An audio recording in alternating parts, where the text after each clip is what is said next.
இருக்கிற இடங்கள்ல அப்படியே அமர்ந்து கொள்ளுவோமா?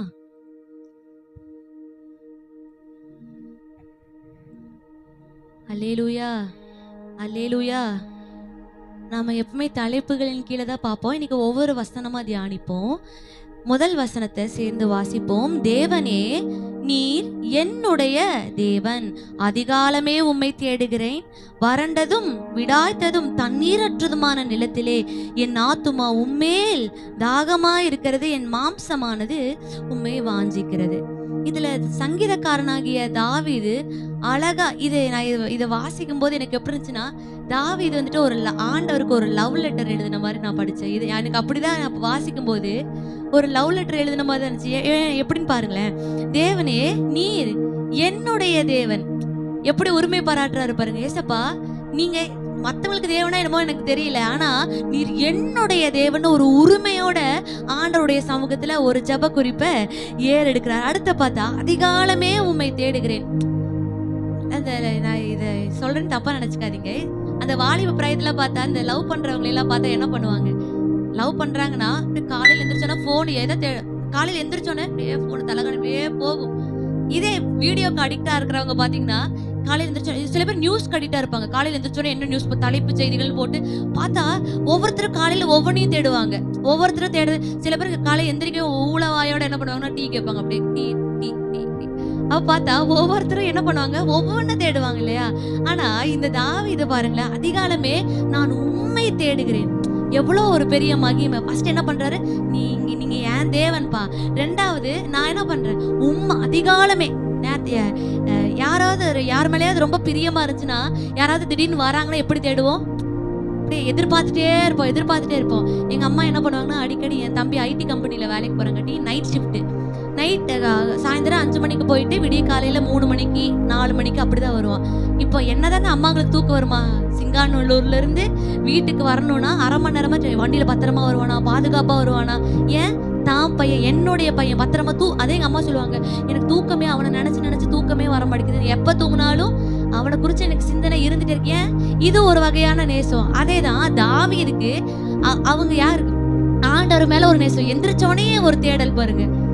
நம்ம தேடுறோமா? அப்படி இல்ல. அப்போ ஒண்ணு ஃபர்ஸ்ட் நம்ம துதிக்கும் பொழுது, நீங்க ஏன் தேவன்பான்னு சொல்லி நம்ம உரிமை பாராட்டுகிறோம். நீங்க துதிக்கும் போது கற்றுக்கொள்ளுங்க, ஏசப்பா நீங்க ஏன் தேவன், நீங்க செஞ்சுதான் ஆகணும். உரிமையோட கேளுங்க, அவர் செய்வாரு.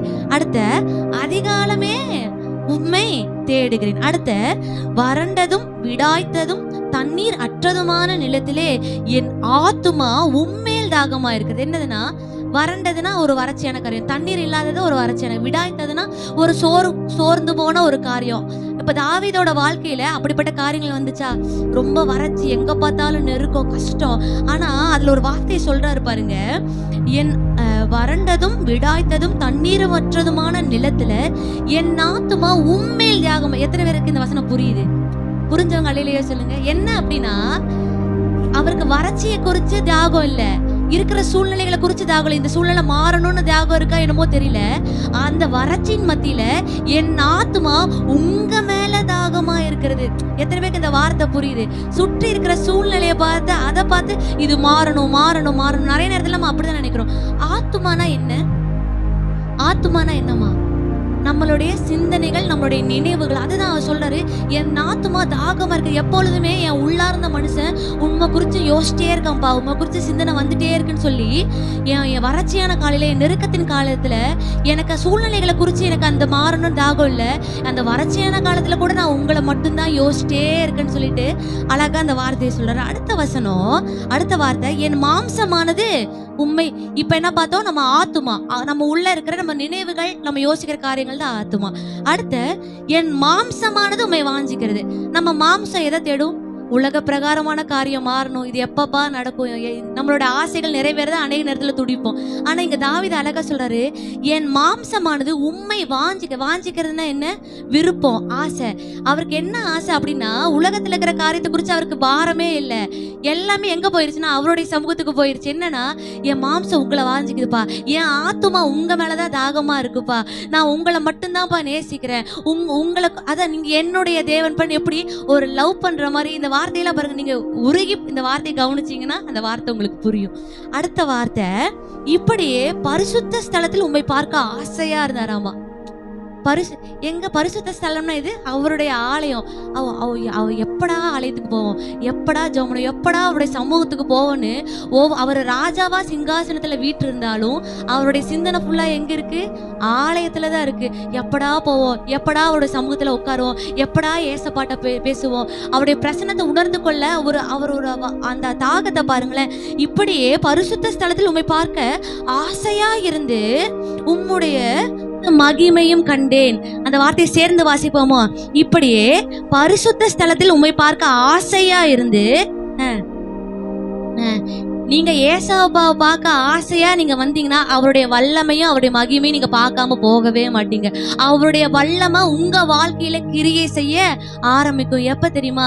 அவரை பார்க்க நீங்க ஆசையா இருக்கும்போது, அவரை தேடும் போது, ஏசப்பாவை லவ் பண்ணும் போது இப்படிப்பட்ட காரியங்கள் நடக்கும். அடுத்த, ஜீவனை பார்க்கிலும் உமது கிருபை நல்லது. சரி, இப்போ ஒரு கேள்வி கேட்கிறேன். உங்க ஜீவன் பெருசா கிருபை பெருசா? புரியல. கிருபைதான் பெருசு. அதான் என்னோட ஜீவன் எனக்கு பெருசா தெரியலப்பா. உலக மனுஷன்ட்ட கேளுங்க, ஜீவன் பெருசா கிருபை பெருசு, என் உயிர் தான் எனக்கு பெருசு அப்படின்ட்டு போயிடும். ஆனா நம்மளுக்கு என்ன தெரியுமா பெருசு? என் ஜீவனை விட நீங்க எனக்கு தந்த கிருபை பெருசப்பா. அல்லேலூயா. என்னோட ஜீவனை விட எனக்கு தந்த நீங்க புகழை விட, என்ன நீங்க உயர்த்தின விதத்தை விட, நீங்க என்ன ஆசீர்வதிச்சதை விட, நீங்க எனக்கு சமாதானத்தை தந்ததை விட, நீங்க எனக்கு கொடுத்தீங்களப்பா கிருபை, அது ரொம்ப பெருசுன்னு ரசிக்கிறாரு. அல்லேலூயா. ஜீவனை பார்க்கலாம் கிருபை நல்லது, என் உதடுகள் உம்மை துதிக்கும். அதை நினைச்சு அவரை துதிக்கிறாரு. அடுத்த வசனம், என் ஜீவன் உள்ள மட்டும் நான் உம்மை துதித்து என் நாமத்தை சொல்லி கையெடுப்பேன். நான் சாகர வரையும் அவர் எத்தனை அற்புதத்தை வாங்கினாரு தாவீது. சாகர வரையும் ஏசப்பா காப்பாத்தினாரா? அவன் சத்ருவோட கைக்கு அவரை விடவே இல்லை. ஒரு நிமிஷம் கூட கை விடவே இல்லை. ஒரு நிமிஷம் விட்டு இருந்தா தாவீது என்னைக்கோ ஒண்ணுமில்லாம போயிருப்பாரு. ஆனா எத்தனையோ பேர் அவருக்கு விரோதமா எழும்புனாங்க. எத்தனையோ சூழ்நிலைகள் அவருக்கு விரோதமா எழும்பின போது அவர் ஏசப்பா ஒரு இடத்துல கூட அவரை கைவிடவே இல்லை.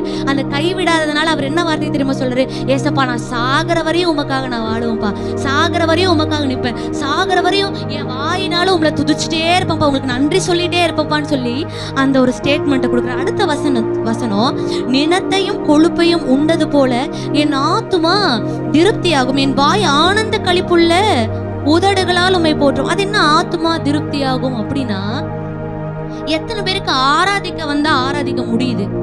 எத்தனை பேர் சாட்டிஸ்ஃபைட் ஆகுன்னு அதுக்கு நான் திருப்தி ஆகுறீங்களான்னு கேட்கல. இந்த ஆராய்ச்சி நான் ஆராதிச்சது எனக்கு போதும் அந்த மாதிரி சொல்ல வரல, அந்த திருப்தியை சொல்லல. நீங்க ஆராதிக்கிறது நான் சந்தோஷமா இருக்கு, நான் திருப்தியா ஆராதிக்கிறேன்னு சொல்றாங்க. எத்தனை பேரு அப்படி ஆராதிக்கிறமான்னு அதான் தாவீது, நினத்தையும் கொழுப்பையும் உண்டது போல என் ஆத்துமா திருப்தியா உண்மை துதிச்சு துதிச்சு துதிச்சு என்னமோ தெரியலப்பா, ஒரு திருப்தி எனக்குள்ள வந்துட்டே இருக்கு, ஒரு சந்தோஷம் எனக்குள்ள, ஒரு நிறைவு வந்துட்டே இருக்கு.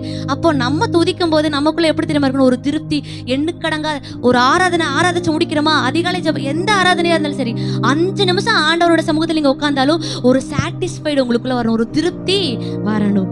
அடுத்த வசனம், என் படுக்கையின் மேல் நான் உண்மை நினைக்கும் போது ராஜாமங்களில் உண்மை தியானிக்க. அதான் நான் சொன்னேன் ஏற்கனவே, லவ் பத்தி நான் சொல்லிட்டேன். பார்த்தா அந்த லவ் பண்றவங்களை பார்த்தா எனக்கு பொறுக்காது. என்ன அப்படின்னா, எப்படி என்ன யோசிப்பாங்கன்னே தெரியாது இல்லையா? ஏதாவது யோசிச்சு கண்டதையும் கருதி குடிச்சு நினைச்சிட்டே இருப்பாங்க. ஆனா தாவீது சொல்றாரு, அவருக்கு தாவீதுக்கு மனைவிகள் இருந்தாங்களா, பிள்ளைங்க இருந்தாங்களா?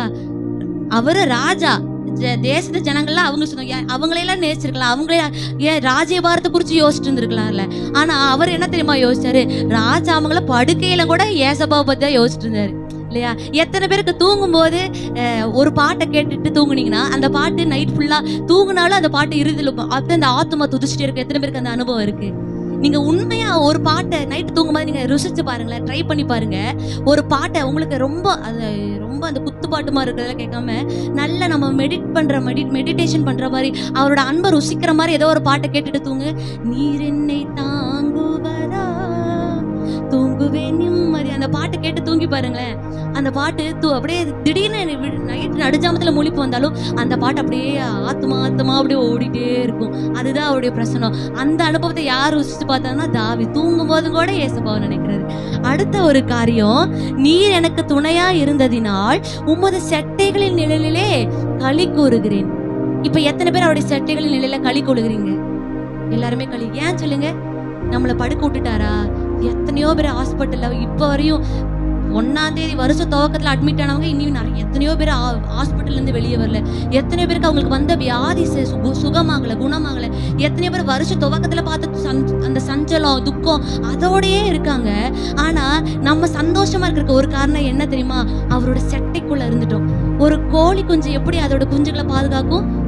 அதோட செட்டையில அப்படியே மூடி பாதுகாக்கும். எதுவுமே அதை வந்துட்டு பூனையோ எந்த காக்காவோ ஏதாவது தூக்க முடியுமா?